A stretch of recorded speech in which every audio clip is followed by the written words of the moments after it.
El paso del nomadismo a los primeros asentamientos agrícolas.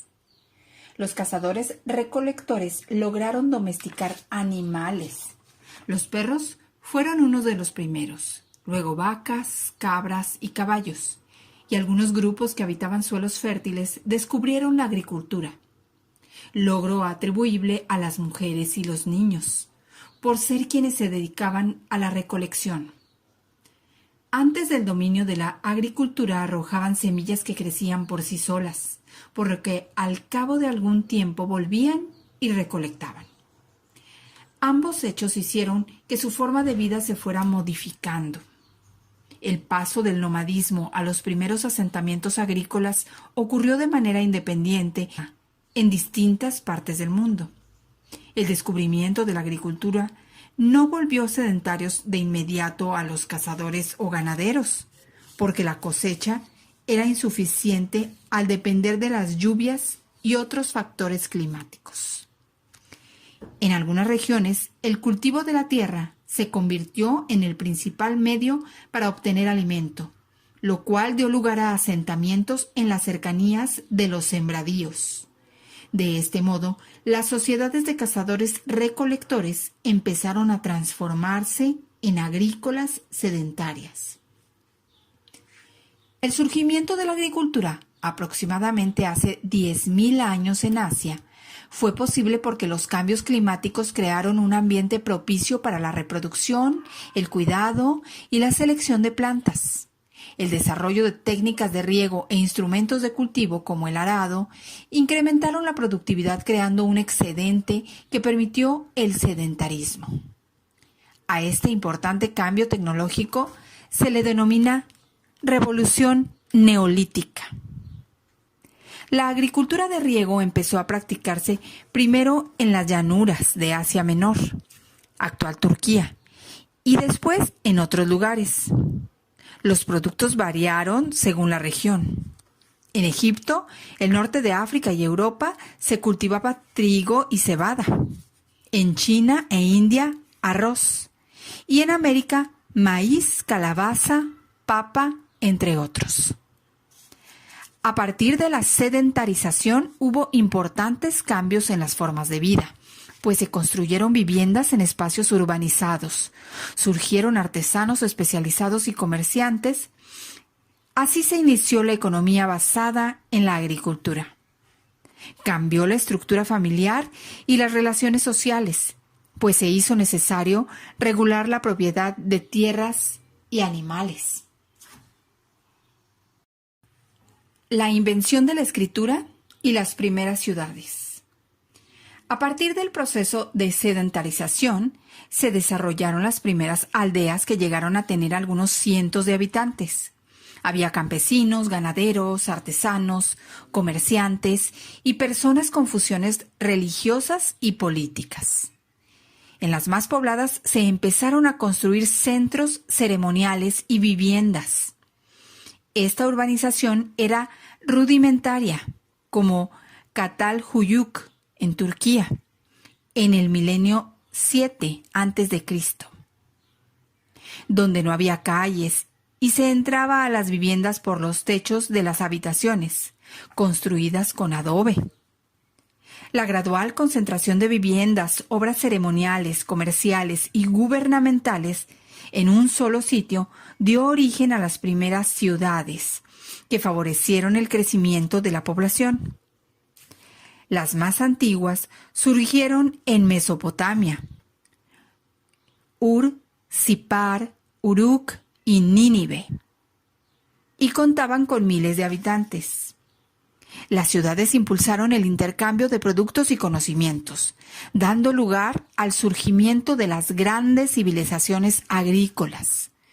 Fue en estas civilizaciones donde se inventaron los primeros sistemas de escritura.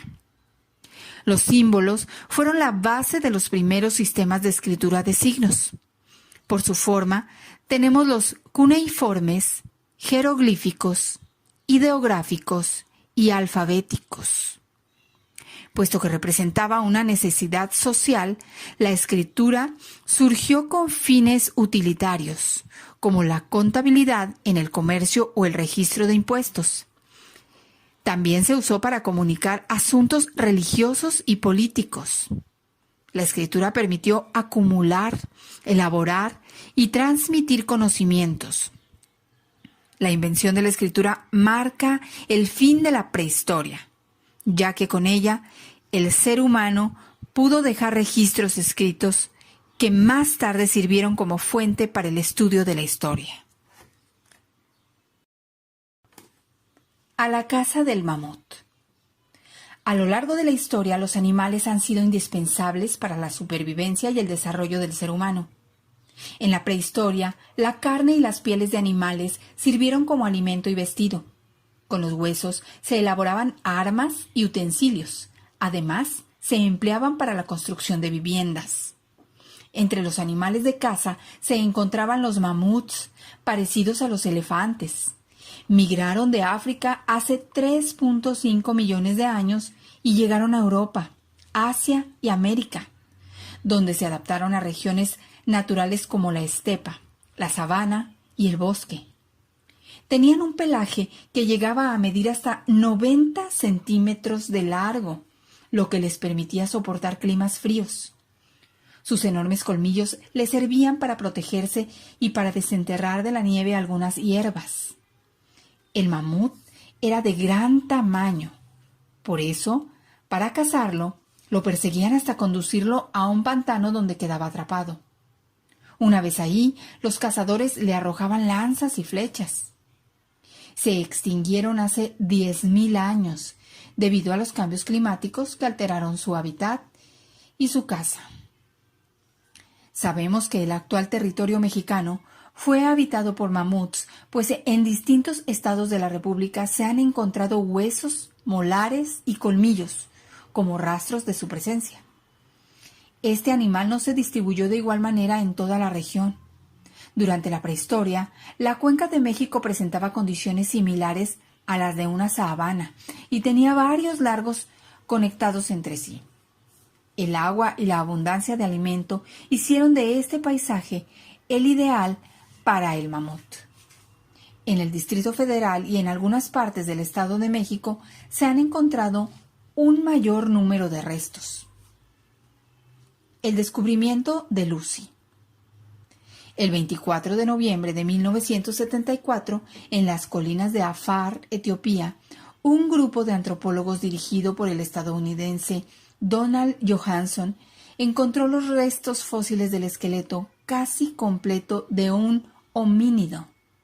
Decidieron llamarlo Lucy, porque mientras celebraban el acontecimiento escuchaban por radio la canción Lucy in the Sky with Diamonds, Lucy en el cielo con diamantes, del grupo musical Los Beatles.